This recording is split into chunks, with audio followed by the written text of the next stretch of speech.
हमारे भी दौर गुजरते हैं, जैसे मौसम गुजरते हैं वैसे भी हमारे दौर गुजरते हैं। हमारी दोस्ती इंडिया के साथ जिसे कहा जाता है, कभी मुशर्रफ साहब आते हैं तो इंडिया क्रिकेट खेलने यहाँ आ जाता है और दोनों गालों पे, एक पे पाकिस्तानी झंडा और एक पे हिंदुस्तानी झंडा लगा लेते हैं। मैंने यही पाकिस्तान में ही देखा है, इंडिया में भी देखा है। उसके बाद वो आर्टिकल 370 लगता है, तो हम आप कौन और हम कौन। तो इसी दौर की एक बात थी जब हर तरफ यही आवाज़ थी कि वाह जी वाह, अब तो दोस्ती है, अब तो हम चलेंगे आगे, अब तो हम पल्ला, हम नवाला, हम प्याला हैं।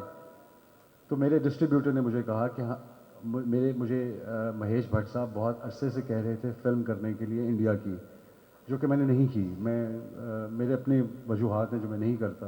पाकिस्तान की बुरी फिल्म मुझे मंजूर है, इंडिया की अच्छी फिल्म मुझे मंजूर नहीं है।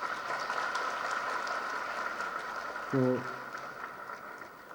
उनको मैंने कहा कि एक ही रास्ता है कि अगर आप चाहते हैं कि इंडिया में मेरी फिल्म लगे, तो वो ये है कि मैं यहाँ बना देता हूँ फिल्म आपको, आप वहाँ रिलीज़ कर दें उस फिल्म को। तो उन्होंने कहा कि कौन सी फिल्म होनी चाहिए। मैंने कहा ऐसी फिल्म होनी चाहिए जिसको इंडिया देखने आए ना। तो मुझे लगा कि अर्थ एक उनकी फिल्म्स की जो जो जो पैरेलल सिनेमा की फिल्म है, उसको अगर कमर्शियल फील्ड में लेके आए तो इट्स अ ह्यूज थिंग। अगर आप वैसे भी एक्सपेरिमेंटली भी करें इसको, तो जितना अच्छा पैरेलल थिएटर के अंदर कंटेंट होता है, अगर उसके अंदर से हम 2% भी निकाल के कमर्शियल सिनेमा में डालते हैं तो इट्स सक्सेस। तो मुझे लगा कि ये बहुत अच्छा ताल्लुकात हो जाएंगे। इंडिया पाकिस्तान की टीमें क्रिकेट भी तो खेलती हैं, तो फिल्में भी तो आपस में लगनी चाहिए। तो जब हमारा सारा प्लान हो गया, फिल्म एग्जीक्यूट हो गई, तो उड़ी अटैक्स हो गए। तो उड़ी अटैक्स के ऊपर मैंने ट्वीट की और उस ट्वीट को पूरे इंडिया में पढ़ा गया। तो महेश भाई का फ़ोन आया कि भाई वो अब तो ये आपकी फिल्म नहीं लग सकती यहाँ पे। मैंने कहा ना लगे, मैंने तो जो आपने हुआ है वो तो कहना था मुझे। उसके बाद वो आपके आगे ही है कि आगे क्या हालात थे, क्योंकि यहाँ पे वो हमारे सिलसिले फिर से जुदा हो गए वहाँ से। तो इसलिए वो इंडिया में फिल्म लग नहीं सकी। और मेरा एतराज़ भी इसी बात पे है कि जब आप पाकिस्तानी सिनेमा में इंडियन फिल्म लगाने के लिए तहरीक चलाते हैं, चाहे वो प्राइम मिनिस्टर हो या जो मर्जी हो, इन सब ने तहरीकें चलाई हुई हैं। एनआरओ एनसी इनको वो दिया जाए, फिल्मों को आने दिया जाए। तो मुझे फील हुआ कि पाकिस्तानी फिल्म इंडिया में लगना भी उतना ही ज़रूरी है, जिसके ऊपर वहाँ पे कोई कमेटी नहीं बनी हुई। यहाँ पे 4 कमेटियाँ बना दी। एक हमारे एक्स प्राइम मिनिस्टर थे, उन्होंने कि जी इंडिया की फिल्म कैसे लाई जा सकती, कमेटी बनाए। तो इंडिया में क्या कोई ऐसी कमेटी बनी कि उन्होंने कहा कि पाकिस्तानी फिल्में यहाँ पे लगनी चाहिए? तो नहीं लगी ना। तो आई थिंक एक दूसरे के साथ, जिस तरह हम एक दूसरे के साथ सलूक करते हैं, वैसा ही सलूक आपको उनके साथ करना चाहिए।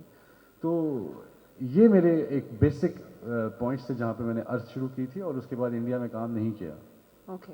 और वो आपका एक अपना स्टैंस है कि because of Kashmir background also. Not just that, I think अपने वालिद की तस्वीर दीवार पे लगाने से आप उनके बेटे नहीं बनते। उनकी आइडियोलॉजी को भी थोड़ा सा लेके चलना होता है।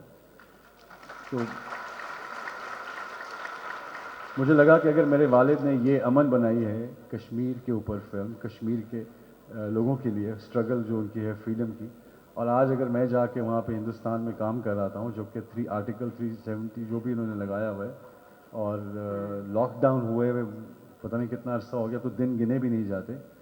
और जो वो वहाँ के लोगों के, मकामी लोगों के साथ सलूक कर रहे हैं, और जो एथनिक क्लेंजिंग मुस्लिम्स की वहाँ पे चल रही है, मेरे ख्याल में हमारे जो सारे जो मिडल ईस्टर्न एरिया है, जितने हमारे शेख हैं, मुस्लिम वर्ल्ड है, मुस्लिम उम्मा है, वो खामोश है उस पर। लेकिन मुझे लगता है कि मेरी आवाज़ शायद ना हो, लेकिन मैं खामोश नहीं रह सकता।